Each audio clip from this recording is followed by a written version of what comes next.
வணக்கம், நமஸ்காரம். நம்ம தொடர்ந்து நிறைய யூடியூப் ப்ரோக்ராம் பண்ணிட்டுருக்கோம். இன்றைக்கி நம்ம பண்ண போகிற ப்ரோக்ராம் என்னென்னா, இப்போ ஏற்கனவே நம்ம பிராமண பையன்களுக்கு பெண் கிடைப்பதில்லை, பிராமண பெண் கிடைப்பது கொஞ்சம் கஷ்டமாக இருக்குது அப்படிங்கிற மாதிரி ஒரு ப்ரோக்ராம் பண்ணியிருந்தோம். அதனால் 3-4 ஆப்ஷன் எல்லாம் சொல்லியிருந்தோம் அவங்களுக்கு. நீங்கள் கொஞ்சம் ரிலாக்ஸ் பண்ணிக்கோங்க, கொஞ்சம் காம்ப்ரமைஸ் பண்ணிக்கோங்க வரன் பார்க்கும்போது. அதே மாதிரி ஒரு 30 வயசுக்கு மேலே போயிடுத்து பொண்ணு கிடைக்கலன்னா ஒரு லவ் மேரேஜ் கூட ட்ரை பண்ணுங்கள் அப்படிங்கிற ஆப்ஷன்லாம் சொல்லியிருந்தோம். அந்த மாதிரி பல இது சொல்லும்போது இப்போ பெண்கள் அந்த மாதிரி பிராமண பெண்கள் பற்றி சில விஷயங்கள் சொல்லணும்னு ஆசைப்பட்றோம். இப்போ எல்லா குலத்துலேயுமே பார்த்திங்கன்னா பெண்கள் நம்ம இந்து சனாதன தர்மத்தில் தெய்வமாக போற்றப்படுகிறார்கள். இப்போ நம்ம எல்லா குலத்துலையுமே, அதாவது நம்ம இந்து மதத்தில் பார்த்தா நிறைய ஜாதிகள் உண்டு. இப்போ இந்த காலத்தில் சில பேர் ஜாதி பேரை கேட்டால் ஐயோ ஜாதி பேரை கேட்குறாங்க, நம்ம ஜாதினால கொடுமைங்கிற மாதிரி சொல்கிறாங்க. தப்பாக நினைக்காதீங்க, ஜாதி கொடுமை கிடையாது. ஒவ்வொரு மதத்துலேயும் அதுக்குன்னு சில உட்பிரிவுகள் இருக்குது. அந்த மாதிரி இந்து மதத்தில் உள்ள உட்பிரிவுகள் தான் ஜாதியை தவிர ஜாதியின் அடிப்படையில் இப்போ கொடுமைகள் அதிகமாக நடக்கிறதுலாம் கிடையாது.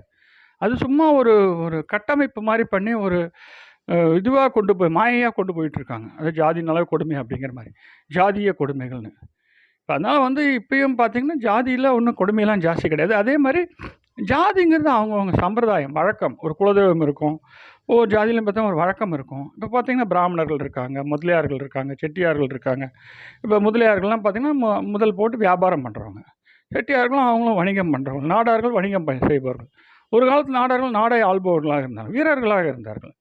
இந்த மாதிரி இருக்குது. அதில் பார்த்திங்கன்னா நிறைய அந்த ஆங்கிலேய படையெடுப்பு போது மத மாற்றத்துக்கோசரம் தான் அவங்க பார்த்திங்கன்னா நாடார்களை ஒரு மாதிரி அவங்களுக்கு பணம் காசெல்லாம் கொடுத்து அந்த வீரத்தை குறைக்கணும்னு சொல்லிட்டு அவங்க கிறிஸ்தவ மதம் மாற்றி நிறைய கிறிஸ்தவ நாடாரெலாம் உருவானாங்க. இந்த மாதிரி நிறைய நடந்திருக்கு நம்ம நாடுகளில்.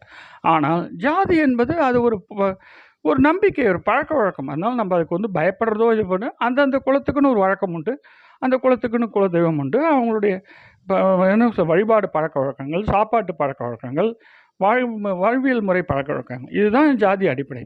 அதனால் ஜாதி அடிப்படையில் இடஒதுக்கீடு கொடுக்குமா, அதெல்லாம் அது எனக்கு இன்னும் பெருசாக தேவைன்னு தோணலை. இப்போ எல்லாருமே 21ஆம் நூற்றாண்டில் எல்லாம் அவங்கவுங்க படித்து வராங்க. திறமையின் அடிப்படையிலும் வறுமையின் அடிப்படையிலும் நம்ம இடஒதுக்கீடு கொடுக்கலாம், அந்த மாதிரிலாம் பண்ணலாம். இது ஒரு பக்கம் இருக்கட்டும். இன்னொரு பக்கம் இந்த கல்யாணம் அந்த மாதிரிலாம் நிறைய நடக்கிறது. இப்போ நான் இப்போ பிராமண குலத்தை பற்றி பேசலான் இருக்கேன். இந்த பிராமண குல பெண்கள் பார்த்திங்கன்னா அவங்களுக்கு நிறைய ஒரு நல்ல விஷயங்கள் இருக்குது. பிராமண குலம் நல்ல ஒரு குலம். அந்த ஜாதியில் நிறைய நல்ல கடைபிடிப்புகள் இருக்குது. அதில் பார்த்திங்கன்னா சின்ன குழந்தையாக இருக்கும்போதெல்லாம் ஃபஸ்ட்டு ஒரு வயசில் ஆயுஷ்யம் நடக்கும். அதுக்கப்புறம் பார்த்திங்கன்னா குழந்தைங்களுக்கு பெண் குழந்தைங்களுக்கு அதுவும் அழகான கலர் கலராக பட்டு பாவாடையெல்லாம் கட்டுவாங்க. அதேமாதிரி வெள்ளி கொலுசுகள் போடுவாங்க. பார்த்திங்களா, அந்த மாதிரி அந்த அந்த பட்டு பாவாடையே குட்டி குட்டி குழந்தைங்க போட்டுட்டு நடக்கிறது மகாலட்சுமி மாதிரி அழகாக இருக்கும். இதெல்லாம் நம்ம சனாதன தர்மத்துடைய அழகுகள். பல வண்ணங்களில் ஆடைகள் அணிபோது, அலங்கரித்து கொள்வது, குழந்தைகளை தெய்வமாக மதிப்பது, தெய்வமாக பாவிப்பது, தெய்வமாக பார்ப்பது, இதெல்லாம் நம்ம தர்மத்தில் வழக்கம். அந்த பிராமண வம்சத்துலேயும் அந்த வழக்கம் உண்டு. இந்த மாதிரி இருப்பாங்க. அதுக்கப்புறம் பார்த்திங்கன்னா அவங்களுக்கு எல்லாம் நிறைய கல்வியெல்லாம் சொல்லிக் கொடுப்பாங்க. வீட்டில் எல்லாருமே சொல்லிக் கொடுப்பாங்க. நல்ல நடைமுறைகள் சொல்லிக் கொடுப்பாங்க, ஒழுக்கங்கள் சொல்லிக் கொடுப்பாங்க. இதெல்லாம் ரொம்ப அழகான தர்மம். அதனால் பிராமண பெண்கள் எப்பயும் பார்த்திங்கன்னா ரொம்ப சாதுவாகவும் அன்பாகவும் நல்லவர்களாகவும் இருப்பாங்க. அதனால் நிறைய பேர் பிராமண பெண்களை காதலித்து கல்யாணம் பண்ணணும் அப்படிங்கிற எண்ணம் பல ஜாதியில் இருக்கிறவங்க, வேற்று மதத்தில் இருக்கிறவங்களுக்கு கூட உண்டு. அந்த மாதிரி அவங்க பார்க்க நளினமாகவும் அழகாகவும் நல்ல அறிவுடனும் திறமையுடனும் வேலை பண்ணுவாங்க. ஸோ சொன்ன விஷயத்தவங்கள அழகாக புரிஞ்சுக்கிட்டு வேலை பண்ணுவாங்க. அதனால இப்போல்லாம் பாருங்கள், சாஃப்ட்வேர் நிறுவனங்களே நிறைய பிராமண பெண்களுக்கு வேலை கிடைக்கிது. ஏன்னா அவங்க பொறுப்பாக வேலை செய்வாங்க, அமைதியாக வேலை செய்வாங்க, அன்பாக வேலை செய்வாங்க, அறிவோடு வேலை செய்வாங்க. இதெல்லாம் புரிஞ்சு அவங்களுக்கு அந்த மாதிரி கிடைக்கிறது. ஸோ அப்போ இப்போ இதில் அடுத்து பார்த்திங்கன்னா குழந்தை பருவம் தாண்டி அதுக்கப்புறம் திருமண பருவம். இப்போ அது அவங்க எப்பயுமே ஒரு பெண் பூப்படைவாள். அதுக்கப்புறம் திருமண பருவம். இந்த திருமண பருவம் வந்த பிறகு பார்த்திங்கன்னா இப்போ இப்போ இன்றைக்கி நடைமுறையில் இந்திய அரசாங்கம் பாரத நாட்டிலே பார்த்திங்கன்னா 21 வயது தான் திருமண வயதுங்கிற மாதிரி குறிச்சிருக்காங்க. இந்த 21 வயதுங்கிறதுல எல்லாருக்குமே திருமணம் நடக்குதா அப்படின்னா நல்ல ஒரு படிப்பு அறிவு உள்ள, நல்ல ஒரு திறமை உள்ள, நல்ல ஒரு பழக்க வழக்கங்கள் இருக்கவங்கலாம் பார்த்திங்கன்னா 21 வயசில் இந்த காலத்தில் யாருமே கல்யாணம் பண்ணிக்கிறது இல்லை. மோஸ்ட்லி பார்த்திங்கன்னா ஒரு 22 வயசில் தான் அவங்க ஒரு பிஇ பிடெக் எம்சிஏ ஒரு டிகிரி முடிப்பாங்க. 20 முதல் 22 வயசு தான் படிப்பு முடிக்கிறாங்க. ஒரு பிஎஸ்சி பிஏ அந்த மாதிரிலாம் 20 வயசில் படிப்பு முடிப்பாங்க. அடுத்து ஒரு வேலைக்கு போவாங்க. 20 வயசுலையோ 22 வயசுலையோ, 20லேருந்து 22 வேலை செல்லும் பருவம். இப்போ அதுவும் இந்து சனாதன தர்மத்தில் யாரும் வந்து பெண்களை பூட்டி வீட்டில் வைப்பதில்லை. பெண்களுக்கு அதிகபட்ச சுதந்திரம் கொடுப்பது இந்து சனாதன தர்மத்தில் தான். பெண்களை கற்பை பாதுகாக்க அதிகபட்ச முக்கியத்துவம் கொடுப்பது இந்து சனாதன தர்மத்தில் தான். இந்து சனாதன தர்மத்தில் குழந்தைகளை வந்து தெய்வமாக பார்க்குறோம். பெண்களை தெய்வமாக பார்க்கிறார்கள். சிறு குழந்தைகளை வந்து குழந்தைகளை பார்ப்போம். அப்புறம் வந்து சின்ன பெண்கள்லாம் தங்கையாக போட்டுருவோம், பெரியவர்களாக அக்காவாக போட்டுருவோம், அம்மாவாக போட்டுருவோம், பாட்டியாக போட்டுருவோம். இந்த மாதிரி வந்து எல்லாத்துலையும் போற்றி பாடடி பெண்ணே அப்படின்னு சொல்லிட்டு பெண்களை போற்றி பாடுவது சனாதன தர்மம். அது எவ்வளோ பெரிய அழகு பாருங்கள். அதனால தான் உலகத்திலேயே மிக சிறந்த தர்மமாக இருக்குது. இப்போ பாருங்கள், துளசி கப்பாட் அப்படின்னு சொல்லிட்டு இன்டர்நேஷ்னலில் யூஎஸில் வந்து அவங்க வந்து அவங்களுடைய சீக்ரெட் ஏஜென்சிக்கு, FBI மாதிரி ஏஜென்சிக்கு ஹெட்டாக இருக்காங்க. அந்த பெண்மணி வந்து பார்த்திங்கன்னா பகவத்கீதையை பற்றி சொல்கிறாங்க. இஸ்கானில் போய் கிருஷ்ணரை வழிபடுறாங்க. நம்ம மதத்துடைய பெருமைகள் சொல்கிறாங்க. நாசா விஞ்ஞானிகள் இந்து மதத்தின் பெருமையை சொல்கிறாங்க. ஸோ அதனால் வந்து இந்து சனாதன தர்மத்தில் பெண்கள் பிறந்தது வந்து அவங்க மிகவும் புண்ணியம் பண்ணியிருக்கணும். அதுலேயும் ஒரு பிராமண குலத்தில் பிறப்பது அவங்க நல்ல ஒரு புண்ணியம் பண்ணியிருக்கணும். அப்படி அழகான பெண்கள் பிராமண பையன்களை திருமணம் செய்து கொள்ள வேண்டும். இதுதான் என்னுடைய தாழ்மையான வேண்டுகோள். ஏன்னா இந்த பிராமண பையன்கள் பார்த்திங்கன்னா அவங்க ரொம்ப அடக்கமானவர்கள், அமைதியானவர்கள், அன்பானவர்கள், ஆண்மையானவர்கள், வீரமானவர்கள். இந்த பிராமண குலத்தில் வீரர்கள் பலர் இருந்திருக்காங்க. இப்பயும் அந்த வீரம் உண்டு அவங்களுக்கு. ஸோ ஆனால் வந்து அந்த சட்டத்துக்கு கட்டுப்பட்டு எந்த கெட்ட செயலுக்கும் போக மாட்டாங்க. பெரும்பாலும் பிராமண பசங்க சாராயம் குடிப்பதில்லை. பெரும்பாலான பிராமண பசங்க சிகரெட் பிடிப்பதில்லை. சில பேர் உண்டு, எல்லாத்துலேயுமே எக்ஸப்ஷன் உண்டு. அந்த எக்ஸப்ஷனில் சில பேர் இருப்பாங்க. அதே மாதிரி பெரும்பாலான பிராமணர்கள் வந்து எதுவும் முட்டை கறியெல்லாம் எதுவும் சாப்பிட மாட்டாங்க. சில பேர் உடனே சொல்லுவாங்க சில பிராமணர்கள் சாப்பிட்றாங்க. எல்லாத்துலேயுமே சில இது உண்டு. சில சோஷியல் ட்ரிங்கர் இருப்பாங்க அந்த மாதிரி. ஆனால் பெரும்பாலான பிராமண பசங்க பார்த்திங்கன்னா அவங்க சமத்தா படித்து ஒரு பிஇ பிடெக் எம்சிஏ முடித்து வேலைக்கு போய் எம்பிஏ முடித்து ஐஏஎம் படித்து எம்எஸ் படித்து அடுத்த வேலைக்கு போய் 26, 27, 28லேருந்து 30க்குள்ளே தான் கல்யாணம் பண்ணிக்கணும்னு ஆசைப்பட்றாங்க. அதனால தான் வந்து அவங்க பெரும்பாலும் காதல் திருமணம் செய்து கொள்றதில்ல. ஒரு சம்பிரதாய பிரகாரம், ஒரு வழக்க பிரகாரம். அது மாதிரி பிராமண பசங்களை பார்த்தோன்னு வச்சுக்கோங்க, அவங்க வந்து ஒரு 8 வயசுலேருந்து 12 வயசுக்குள்ளே பூணல் போடுவாங்க.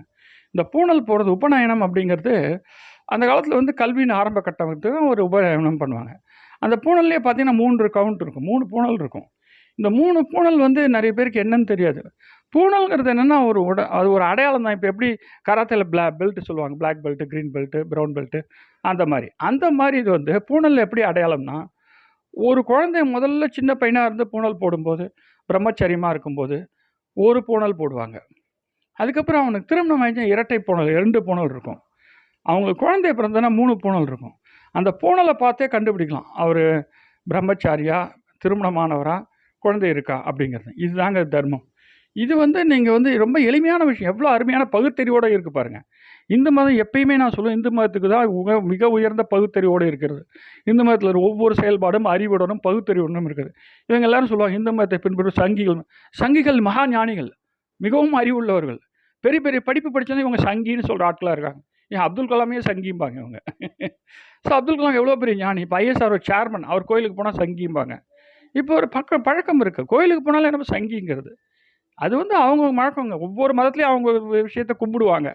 இப்போ கிறிஸ்தவர்கள் சர்ச்சுக்கு போய் கும்பிடுவாங்க. இப்போ முஸ்லீம்கள் வந்து தொழுகை வந்து அவங்க மசூதியில் போய் செய்வாங்க. அந்த மாதிரி இப்போ ஹிந்துக்கள் வந்து கோயிலில் கும்பிட்றது மிகப்பெரிய உயர்ந்த நிலை.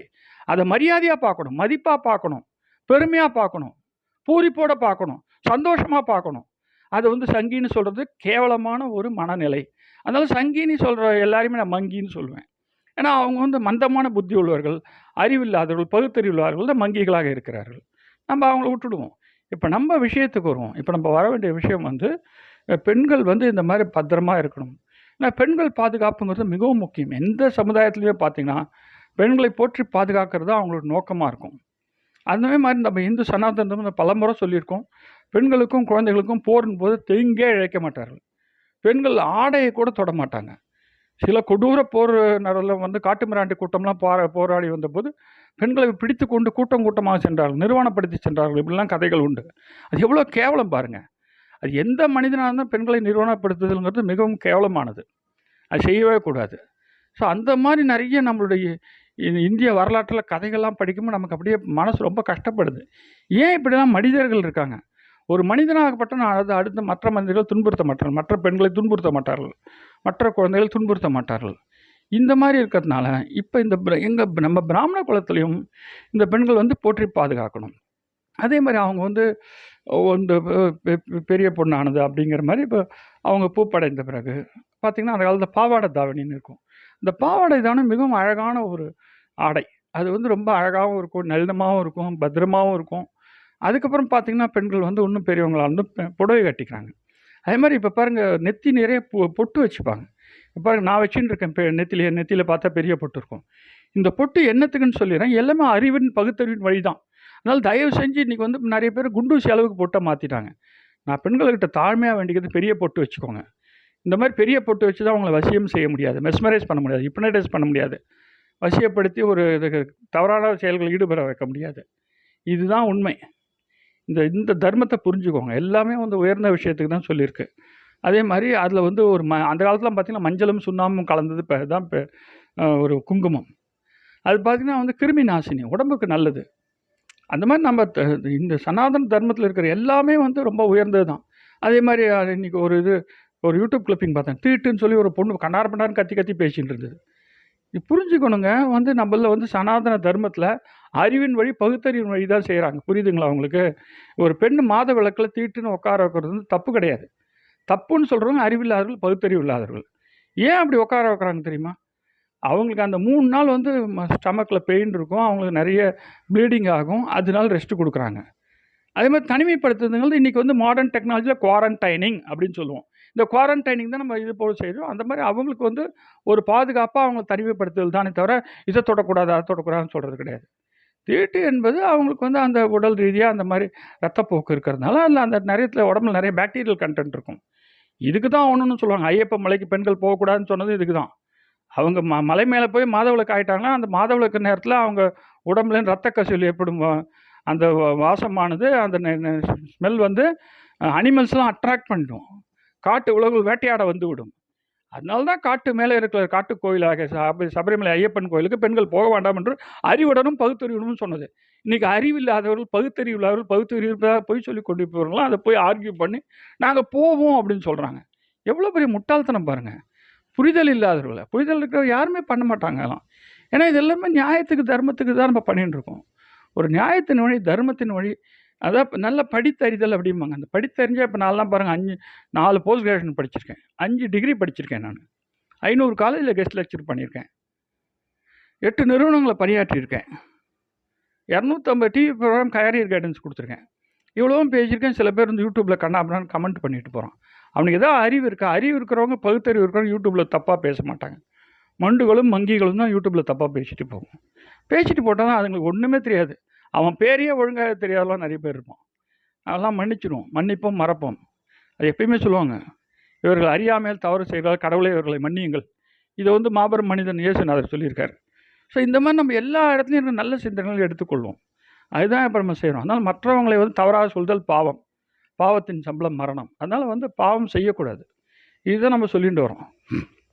அதனால் வந்து இப்போ பெண்களுக்கு வந்து அந்த மாதிரி வந்து அவங்க நல்ல ஒரு புடவை கட்டிட்டு போகிறது, இந்த சமயத்தில் சிறு பிராயத்தில் வந்து பாவாடை தானே போட்டுக்கிறது, எவ்வளோ அழகு பாருங்கள். அதேமாதிரி கலர் கலராக விதவிதமாக ட்ரெஸ்ஸு உண்டு. ஒரு கருப்பு வெள்ளைன்னு போட்டு அவங்கள வந்து ரொம்ப கொடுமைப்படுத்துறதுலாம் கிடையாது. அவங்கள வந்து ஒரு ஃப்ரீடம் கொடுத்துருவாங்க. அதுதான் வந்து அழகு. ஆனால் அட் த சேம் டைம் அவங்களுக்கு அத்தனை பாதுகாப்பு கொடுப்பாங்க, அத்தனை நேர்மையாக வச்சுருப்பாங்க. அதனால் நம்மளுடைய சனாதன தர்மத்தில் வழிபாடு முறைகள் கூட அவ்வளோ புனிதமானது. பல பேர் இருந்திருக்காங்க. ஆண்டாள் நாச்சியார் இருந்திருக்காங்க, காக்கை பாடினவன் புலவர் இருந்திருக்காங்க, யாகியவங்களுடைய மனைவி மைத்ரேயி இருந்திருக்காங்க, எத்தனையோ பேர் ஞானிகள் இருந்திருக்காங்க, ஔவையார் இருந்திருக்காங்க. அது மாதிரி பெண் தர்மத்துக்கு வந்து மிகவும் பாதுகாப்பு கொடுக்கறது தான். ஸோ அந்த தர்மத்தில் இருக்கிற பிராமணர்கள், அந்த பிராமண பெண்கள் வந்து, பிராமண பசங்க வந்து நல்லா படித்து நல்ல வேலையில் இருக்காங்க.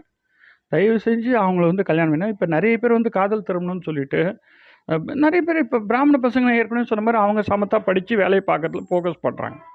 மற்றவங்களாம் சில பேர் வந்து அந்த மாதிரி கூப்பிட்டு அவங்கள தொல்லை பண்ணி அந்த மாதிரி பண்ணுறாங்க. அதனால் நம்ம என்னோட வேண்டுகோள் இல்லைன்னா, அந்த மாதிரி ஒரு நல்ல ஒரு அப்பா அம்மா பார்த்து வைக்கிற நல்ல ஒரு பையனை கல்யாணம் பண்ணிக்கிறது, பிராமண பெண்கள் இந்த மாதிரி அடக்க ஒடுக்கமாக இருக்கிறது, குடும்பத்துக்கு கட்டுப்பட்டு இருக்கிறது, குடும்பத்தோட கலகலப்பாக பேசுறது. இப்போ இன்னொரு பெரிய போக்கு என்ன ஆயிடுச்சுன்னா, ஃப்ரெண்ட்ஸோடு பேசிக்கிட்டு அப்பா அம்மாவோட பேசுறது கிடையாது, குடும்பத்தோடு பேசுறது கிடையாது. இதனால் என்ன ஆகுதுன்னா தனிமைப்படுத்தப்படுறாங்க. அது மட்டும் இல்லை, நிறைய பிரச்சனைகள் இருக்குது. இப்போ வெளியூரில் போய் தங்குறாங்க, தனியாக இருக்காங்க. அந்த மாதிரி சமயத்தில் வந்து அப்பா அம்மாவோட நல்லா பேசி அவங்களோட ஃப்ரெண்ட்ஷிப்பாக இல்லை அப்படின்னா வேற எங்கேயா போய் ஆபத்தில் மாட்டிக்க வாய்ப்புகள் இருக்குது. அதனால் பிராமண பெண்களுக்கு நான் சொல்கிறது இல்லைன்னா, அடக்கமாக இருங்கள், அன்பாக இருங்கள், ஒருத்தருக்கு ஒருத்தர் ஆதரவாக இருங்கள், அப்பா அம்மாவோட ஃப்ரெண்ட்லியாக இருங்க, தினைக்கும் அப்பா அம்மாவோட பேசுங்க. அந்த இதெல்லாம் வந்து எவ்வளோக்கு எவ்வளோ இந்த மாதிரி நம்ம இருக்கோமோ அவ்வளோக்கு அவ்வளோ நல்லது. ஸோ அதே மாதிரி நம்ம தர்மத்தில் சொல்லப்பட்ட சனாதன தர்மத்தில், பிராமண தர்மத்தில் சொல்லப்பட்ட அனைத்து விஷயங்களுமே நம்மளுடைய பாதுகாப்புக்கும் நம்மளுடைய நன்மைக்கும் தான் சொல்லப்பட்டிருக்கு. எதை சொன்னாலும் வந்து பாப்பா அது கேட்க மாட்டேன், போமா அது கேட்க மாட்டேன், அப்படி எதிர்த்து பேசுறது, தவறாக பேசுறது, மதிக்காமல் இருக்கிறது, இதெல்லாம் சரியே கிடையாது. ஒன்றில் இப்போ நீங்கள் 10th படிக்கிறீங்க, +2 படிக்கிறீங்க, கூட இருக்கிற பெண்ணை அப்படி தப்பாக பேசிட முடியுமா? இல்லை கூட இருக்கிற ஃப்ரெண்டை தப்பாக பேசிட முடியுமா? அந்த எடுத்தெறிந்து பேசுறதுங்கிறது கூட இருக்கிற இன்றைக்கி இருந்துட்டு இப்போ ஒன்று 10ஆம் கிளாஸ் வரைக்கும் ஒரு டீம் படிப்பாங்க. நீங்கள் +2 வேறு ஸ்கூல் போய்ட்டு நான் 10ஆம் கிளாஸ் படிக்கிற ஒரு உங்கள் கிளாஸில் படித்த 50 பேரில் நிறைய பேர் உங்களுக்கு தொடர்பு கூட கொள்ள மாட்டாங்க.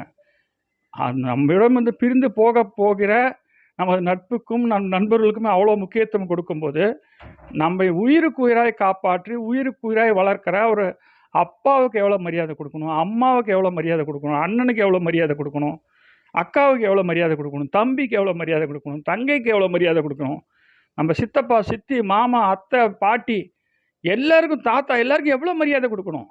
இந்த மரியாதை கொடுத்து தான் ஆகணும். இது வந்து அறிவுள்ளவங்க, பகுத்தறிவுள்ளவங்க இந்த மரியாதை கொடுப்பாங்க. அப்படியெல்லாம் இருக்க மாட்டோம் அப்படின்னா அது ஒரு மிகவும் கேவலமான போக்கு. நம்ம அப்படி இருக்கக்கூடாது. நம்ம குடும்பத்துக்கும் உற்றாருக்கும் உறவினருக்கும் மரியாதை கொடுத்து தான் ஆக வேண்டும். ஆபத்து காலத்தில் அவங்க தான் ஓடி வருவாங்க. ரோட்டில் ஆக்சிடென்ட் ஆகி விட்டால் யார் ஃபோன் அடிப்பீங்க? முதல்ல அப்பாவுக்கு ஃபோன் அடிப்பீங்க, அம்மாவுக்கு ஃபோன் அடிப்பீங்க, அண்ணாவுக்கு ஃபோன் அடிப்பீங்க, இல்லை அக்காவுக்கு ஃபோன் அடிப்பீங்க, சித்தப்பாவுக்கு ஃபோன் அடிப்பீங்க, மாமாவுக்கு ஃபோன் அடிப்பீங்க. அவங்க தான் ஓடி வந்து ஆஸ்பத்திரிக்கு தூக்கிட்டு போவாங்க. இதை புரிஞ்சுக்கோங்க, இதை மனசில் வச்சுக்கோங்க. உறவுகளை எடுத்தெறிந்து பேசாதீர்கள். உறவோடு ஒதுங்கி இருக்கிறார்கள். உறவோடு பேசாமல் இருக்காது. எப்போ பார்த்தாலும் ஃப்ரெண்ட்ஸோடய பேசினேன். ஃப்ரெண்ட்ஸோட பேசுங்க, வானான்னு சொல்லலை. அப்பா அம்மாவோட பேசுறதுல, அண்ணன் தம்பியோட பேசுறதுல என்ன பிரச்சனை இருக்கு? இதை தான் நான் சொல்கிறேன். இன்றைக்கி சமுதாய சீரழிவு நிறைய இருக்குது. மெகா சீரியல் சீரழிக்குது, சினிமாக்கள் சீரழிக்குது, வெப் சீரிஸ் சீரழிக்குது. எத்தனை பேரில் வெப் சீரிஸ் வருது, நெட்ஃப்ளிக்ஸில் வருது, அமேசானில் வருது, என்னத்தையும் வருது. இத்தனை சீரழிவுக்கு நடுவில் உங்களை பாதுகாக்கணும்னு நினைக்கிற ஒரே ஒரு ஜீவன் உங்கள் குடும்ப உறுப்பினர்கள் தான், உங்கள் அப்பா அம்மான் தான். அதே மாதிரி ஏதாவது பிரச்சனை வந்தாலும் இன்றைக்கி சினிமாலாம் சொல்லுவாங்க, குட் டச்சு, பேட் டச்சு, தப்பாக பேசுதல், எதுவாக இருந்தாலும் தைரியமாக அப்பா அம்மா கிட்ட சொல்லுங்கள். அப்பா அம்மாக்களையும் கேட்குறது அது மாதிரி பொண்ணோ பையனை சொன்னால் அவனை பிடிச்சி கடிக்கடின்னு திட்டாதீங்க. அதுங்க அந்த பிரச்சனை வந்தால் பிரச்சனையை சால்வ் பண்ண பாருங்கள். ஒன்று நீ ஏன் அங்கே போன, நீ ஏன் அப்படி பண்ணவனு எதிர்கேள்வி கேட்டு அவங்கள ஒன்றும் நோகடிக்காதீங்க. பிரச்சனையை தீர்க்க முடிவு பண்ணுவோம். இதுதான் நமக்கு இன்றைக்கி. ஏன்னா இன்றைக்கி கல்விக்கூடங்கள், கல்லூரிகள், பள்ளிகள் எல்லா இடத்துலையும் பிரச்சனைகள் சில நேரங்கள் வருது. இப்போ ரீசெண்டாக ஒரு இதில் அண்ணாமலை அவர்கள் பேசுகிறாரு, பிஜேபி தலைவர். 238 பள்ளி ஆசிரியர்கள் வந்து பாலியல் வன்முறை குற்றங்கள் ஈடுபடும். வெக்கமாக அந்த பள்ளி ஆசிரியர்களுக்கு? ஒரு ஆசிரியர் தெய்வத்துக்கு சமம். அந்த உணர்வு இல்லையா அவங்க மனசில்? அந்த பதவி இருக்கும்போது அந்த உணர்வு இல்லையா? அதுவும் கவர்மெண்ட் ஸ்கூலில் எவ்வளோ பணம் சம்பளம் கொடுக்குறோம்? 40,000, 50,000. வெக்கமாக இல்லை? இதுக்கெல்லாம் வெக்கப்படணும். 238 பள்ளி ஆசிரியர்கள் தப்பானதான் கேள்விப்படும் போது அவங்கெல்லாம் வந்து கூனி குறுகி நிற்கணும். அவங்க வீட்டில் இருக்கிறவங்க அவமானப்படணும், கொதிச்சு எழணும். ஏன் இந்த மாதிரி நடந்துக்கிறீங்க அப்படின்னு சொல்லி. ஒரு குழந்தைகள் அப்படிங்கிறது உங்கள் குழந்தைங்க மாதிரி. ஒரு ஆசிரியர் ஒரு தகப்பன் ஸ்தானத்தில் இருக்கிறவர். அந்த தவறெல்லாம் நடக்கக்கூடாது. இந்த மாதிரி நீங்கள் எல்லாருமே சமுதாயத்தில் அந்த ஒரு முடிவுக்கு வாருங்கள். குற்றம் செய்யக்கூடாது, நேர்மையாக இருக்க வேண்டும் எண்ணம் ஒரு ஆசிரியருக்கு கொட்டி கிடக்க வேண்டும். நீங்கள் போதனை பண்ணுறவர், போதனை பண்ணும் நீங்களே தவறு பண்ண அப்படி எப்படி? அதனால் குழந்தைகளை பாதுகாக்க வேண்டியது நீங்கள் தான். நான் எல்லா ஆசிரியர்களும் சொல்ல, அந்த 238 ஆசிரியர்கள் தான் சொல்கிறேன். அவங்க எப்படியா சட்டத்தில் தப்பிச்சிருவாங்க. அதுக்கு பல பணபலம், பதவி பலம், அரசியல் பலம், எத்தனையோ பலம் வந்து அவங்களை காப்பாற்றிடும். இல்லை எங்கேயா லஞ்சம் கொடுத்து ஊழல் பண்ணி போலீஸ்கிட்ட சொல்லி ஏதோ ஒன்று தப்பிப்பாங்க. இல்லை லாயர் இருக்காங்க தப்பிப்பாங்க. ஆனால் உங்கள் மனசாட்சிக்கு சொல்லுங்கள். இதுதான் நம்ம சொல்கிறது. அந்த மாதிரி வந்து பெண் குழந்தைங்களை பாதுகாத்து வளர்க்க வேண்டியது சமுதாயத்தின் கடமையும் கூட. சமுதாயத்தில் ஒவ்வொருத்தரோட கடமையும் 21ஆம் நூற்றாண்டில் இருக்கோம். நம்ம வந்து கற்காலத்தில் இல்லை, மீட் அண்ட் மேட் ஃபைட்டுன்னு சொல்லுவோம். அந்த மாதிரி அந்த காலத்தில் இல்லை. நம்ம இன்றைக்கி வந்து 21ஆம் நூற்றாண்டில் இருக்கோம். 21ஆம் நூற்றாண்டில் பெண் குழந்தைகளும் பாதுகாப்பாக இருக்கணும், சமூகமும் அவங்களை பாதுகாக்க வேண்டும். ஒரு சிறு கீறல் கூட, தவறு கூட அவங்களுக்கு கூட நடக்கக்கூடாது. இந்த ஒரு கல்லூரியெல்லாம் நடந்தெல்லாம் நினச்சா நமக்கு அப்படியே ரத்தம் கொதிக்கிறது. ஒரு கல்லூரிக்குள்ளே வந்து எப்படி நீங்கள் கற்பழிப்புக்கு சொல்வீங்க? இதில் வந்து பாலியல் வன்முறைக்கு போவீங்க? எப்படி அந்த நிர்வாகம் அனுபவிக்குது? எப்படி அங்கே இருக்கிற ப்ரொடெக்ஷன் போலீஸஸ்லாம் அனுபவிக்குது? அதெல்லாம் தான் நம்ம சீரியஸான கேள்வியாக கேட்குறோம். இதெல்லாம் தான் சினிமாவும் போதிக்க வேண்டும். சினிமாவுக்கும் நான் வைக்கிற வேண்டுதல் தான். சாராயத்தை போற்றி புகழாதீர்கள், வன்முறைகளை போற்றி புகழாதீர்கள். அதெல்லாம் வந்து கட்டுக்குள்ளே வைக்க வேண்டியது உங்களுடைய கடமையும் கூட. இப்போ எல்லாரும் தன் தன் கடமையை செஞ்சால் பெண் குழந்தைங்களும் அவங்க கடமையில் இருப்பாங்க. அந்த பெண்களின் சீரழிவுக்கு இத்தனை விஷயங்கள் காரணமாக இருக்குது. அதனால் ஆனால் இது பெண்கள்கிட்டையும் நான் வேண்டிக்கிறதுன்னு, இவ்வளோ சீரழிவு வந்தாலும் அதில் கெட்டு போகாமல், மனசாலும் வேறு பிரச்சனையாலும் கெட்டு போகாமல் இருக்கிறது அவங்களுடைய கையில் தான் இருக்குது.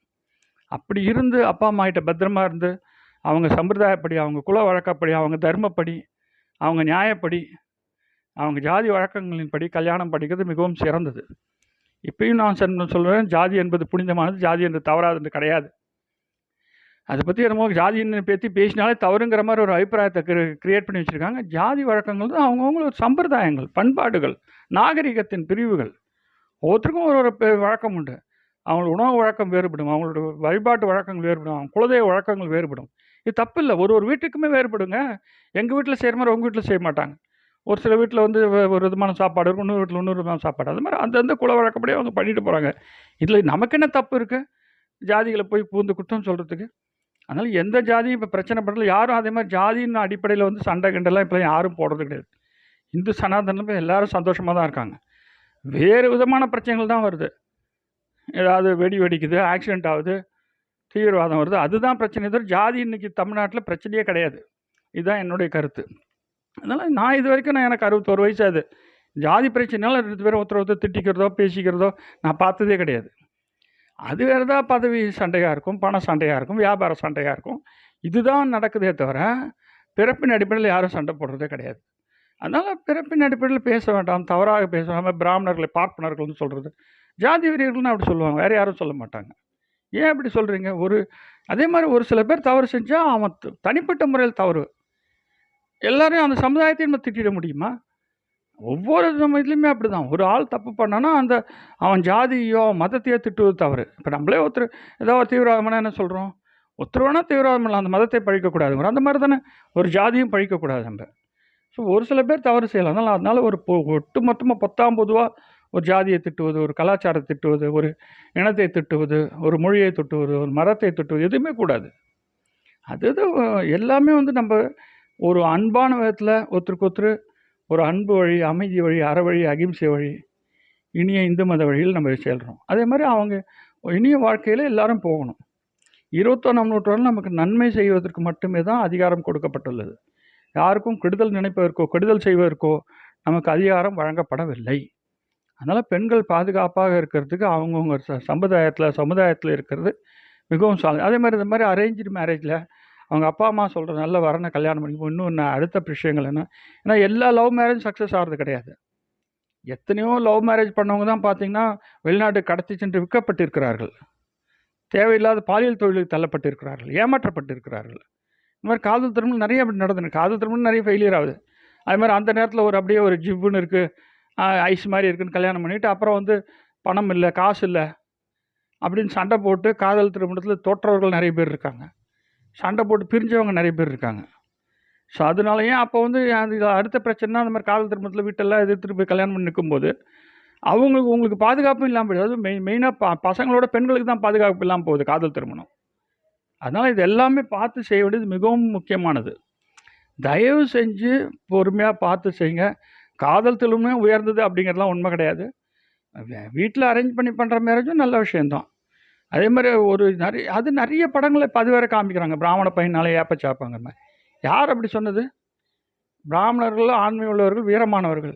எங்கள் அப்பாவுக்கு 10வது குழந்தை. நான் அது பெருமையாக சொல்லுவேன். எங்கள் வீரத்தந்தையை பற்றி நான் பெருமையாக தான் சொல்லிகிட்ருக்கேன். இதில் என்ன குறை இருக்குது? இராணுவத்தில் பணியாற்றினார், 76 வயசு வரைக்கும் வாழ்ந்தார். அந்த மாதிரி நல்ல மனிதர், உரமானவர், நெஞ்சில் திறமுள்ளவர், நேர்மையின் வழி செல்பவர். இப்போ எங்கள் ஃபேமிலியில் 5 பேர் மிலிட்ரியில் பணியாற்றிருக்காங்க. பிராமணர்கள் ஒருத்தர் வந்து ஒரு இதில் கேட்டிருந்தால் பிராமணர்கள் வந்து மிலிட்ரிக்கு போவாங்க. எங்கள் ஃபேமிலியில் 5 பேர் மிலிட்ரிக்கு போயிருக்காங்க. அதனால் நிறைய ஃபேமிலியில் எல்லோரும் போகிறாங்க.